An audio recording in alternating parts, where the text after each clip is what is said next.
देखिए ये जो क्वेश्चन है आपका वो आपका आर.एस. अग्रवाल बुक का भी है और एनसीईआरटी का भी है और दोनों का एग्जाम्पल 2 ही है। ठीक है ना। क्या है ये थ्योरम, इसको समझिएगा। कह रहा है कि A B is a line segment and L is its perpendicular bisector. इन्होंने बोला कि ए बी क्या है, एक लाइन सेगमेंट है। तो अगर ए बी एक लाइन सेगमेंट है तो इसका मतलब इसका एंड और इसका एंड फिक्स होगा ना। लाइन सेगमेंट के बारे में हम लोग पढ़े थे कि जिसका दोनों एंड फिक्स होता है। तो कह रहा है कि A B is a line segment and L is its perpendicular bisector. तो एल जो है वो क्या है, एक लाइन है ना। लाइन एल बोला है ना, लाइन एल जो है वो परपेंडिकुलर बाइसेक्टर है। तो आप बताओ कि ए बी का परपेंडिकुलर बाइसेक्टर तो ठीक बीच में होगा सबसे पहले तो, और 90 डिग्री एंगल बनाते हुए। बोलो, बात समझ रहे हो कि नहीं समझ रहे हो? Yes, तो एल के बारे में इन्होंने कहा कि एल जो है कुछ इस तरह का लाइन है जो कि परपेंडिकुलर बाइसेक्टर है ए बी का। आगे बोला इन्होंने कि if point P lies on L, if point P lies on L, तो एल लाइन के ऊपर कहीं भी, एल लाइन के ऊपर कहीं भी यहीं पे चलो मान लेते हैं, अंदाज से यहीं पे मान लेते हैं। तो अगर ये पॉइंट P ले लिया जाए तो वो कह रहा है कि P जो होगा, P lies on L, so that आप ये बात प्रूफ करो कि P is equidistant from A and B। मतलब P पॉइंट को हमें प्रूफ करना है कि वो इक्विडिस्टेंस है। इक्विडिस्टेंट का वर्ड का मतलब समझो, इक्वी से निकलता है इक्वल और डिस्टेंट से निकलता है डिस्टेंस। जिसका इक्वल डिस्टेंस हो उसे हम लोग इक्वी डिस्टेंस कहते हैं। तो ये बोल रहा है कि P पॉइंट का A से जो डिस्टेंस है और P पॉइंट का जो B से डिस्टेंस है वो आपस में बराबर है। ये आप प्रूफ करिए, ये आप प्रूफ करिए। कब? जब कोई भी लाइन सेगमेंट AB हो, उसको परपेंडिकुलर बाइसेक्टर करता हुआ अगर एक लाइन हो तो उस पर लाई करने वाला कोई भी पॉइंट, केवल P ही नहीं, यहाँ भी होगा, यहाँ भी होगा, P कहीं भी हो सकता है, यहाँ भी हो सकता है। तो कोई भी इस लाइन L के ऊपर कोई भी पॉइंट हो, वो सारा का सारा डिस्टेंस आपस में क्या होगा, A और B से बराबर, क्योंकि इसका A से डिस्टेंस, इसका B से डिस्टेंस बराबर होगा।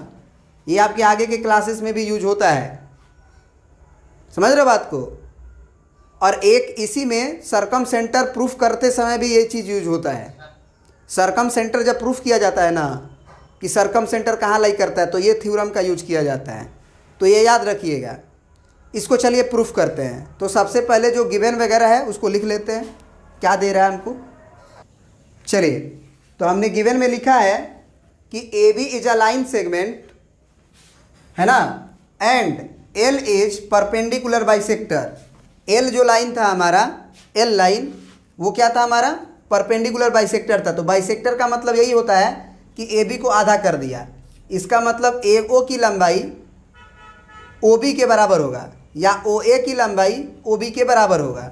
फिर हमने बोला कि ये परपेंडिकुलर भी वर्ड था, तो ये एंगल ओ और ये एंगल ओ कितना डिग्री होगा, 90 डिग्री। तो अगर आप इसको मान लो 1 बोलते हो, इसको 2 बोलते हो, तो तुम यहाँ पे ये भी बोल सकते हो कि एंगल 1 बराबर एंगल 2 और बराबर 90 डिग्री, क्योंकि परपेंडिकुलर बाइसेक्टर है। तो 2 प्रूफ में हम लिखे हैं कि हमें प्रूफ क्या करना है। तो वो प्रूफ करना है कि पी ए की जो लंबाई होगी वो पी बी के बराबर होगी। समझ रहे बात को। पी ए की जो लंबाई होगी वो किसके बराबर होगी, पी बी की। ये आपका एक्चुअल फिगर थोड़ा सा और इधर बढ़ना चाहिए क्या, ये समझ रहे बात को ना। चलिए, तो चलो अब हम लोग प्रूफ करते हैं। तो ज़रा जानते हो क्या करेंगे हम करेंगे इस ट्रेंगल को इस ट्रेंगल के कॉन्ग्रुएंट। जैसे ये ट्रेंगल के कॉन्ग्रुएंट होगा तो क्या ये लंबाई इस लंबाई के कॉरस्पॉन्डिंग पार्ट से बराबर हो जाएंगे। तो देखो कितना आसान है प्रूफ करना दोनों को कॉन्ग्रुएंट, क्योंकि कॉन्ग्रुएंट हो गया तो ओवरलैप करेगा तो कॉरस्पॉन्डिंग पार्ट के बराबर हो जाते हैं। तो अब जो है हम कहेंगे कि देखो ये एंगल और ये एंगल बराबर दिए गए हैं। फिर हम बोलेंगे कि ओ ए की लंबाई और ओ बी की लंबाई बराबर दी गई है, Yes, sir. और ओ पी और ओ पी दोनों ट्रायंगल में कॉमन है। Yes, sir. तो ये साइड और ये एंगल और ये साइड, इधर भी देखो, ये साइड, ये एंगल और ये साइड बराबर है। साइड एंगल साइड कॉन्ग्रुएंसी से दोनों कॉन्ग्रुएंट हो गए, बन गया सर। बन गया ना। तो बस लिखना बाकी है, लिख देते हैं, आप प्रिंट कर लीजिएगा। तो चलिए ये आप लिख लीजिएगा। हमने बोला कि triangle P O A and P O B, हमने बोला कि पी ओ जो है वो पी ओ के बराबर है, पी ओ के बराबर है। फिर हमने बोला कि एंगल 1 एंगल 2 के बराबर है और 90 डिग्री है, दिया गया था। ये भी हमें क्या दिया गया था, दिया गया था। क्यों? क्योंकि परपेंडिकुलर था ना लाइन एल, और साथ ही साथ ओ ए की लंबाई ओ बी के बराबर है, ये भी हमको गिवन था क्योंकि वो बाइसेक्टर था। तो इसीलिए जो ट्रायंगल पी ओ ए है वो पी ओ बी के बराबर हो जाएगा। तो किस तरीका से? तो साइड एंगल साइड कॉन्ग्रुएंसी से, दो साइड और उसके बीच के एंगल बराबर हो गए थे। जैसे ही ये बराबर हो जाएगा तो हम क्या लिख देंगे, बाई सीपीसीटी, बाई सीपीसीटी। कौन सा पार्ट? तो पी से ए लेंगे, अगर पी से अगर ए लेंगे तो इधर किसके बराबर होगा, वो बीच वाला छोड़े हैं, तो पी से बी के बराबर होगा। तो यहाँ भी देख लो, पी से ए बराबर पी से बी, और यही प्रूफ करना था, हो गया प्रूफ। तो याद रहेगा ये बात। Yes, sir. ये पिक्चर दिमाग में ऐसे रखना कि अगर कोई लाइन सेगमेंट हमको फिक्स दिया है, ऐसे कोई भी, ये लाइन सेगमेंट हो गया, मान लो फिक्स दिया है। अब हम इसके ठीक बीचों बीच है, मान के चलो मेरा ये पार्ट देखो, तो इस पार्ट पे जो है हम कहीं भी पॉइंट लेंगे, वो हमारे इस फिंगर से और इस फिंगर से क्या होगा, हमेशा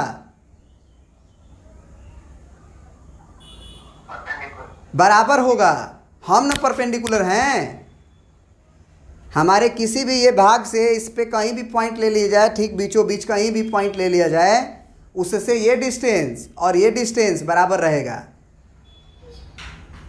माने ये तिरछा डिस्टेंस की बात कर रहे हैं, ये तिरछा डिस्टेंस, ये तिरछा डिस्टेंस सब बराबर रहेंगे। कब होगा ऐसा? जब इस लाइन का परपेंडिकुलर बाइसेक्टर वाले लाइन पे पॉइंट लोगे तब, इधर उधर लोगे तब नहीं।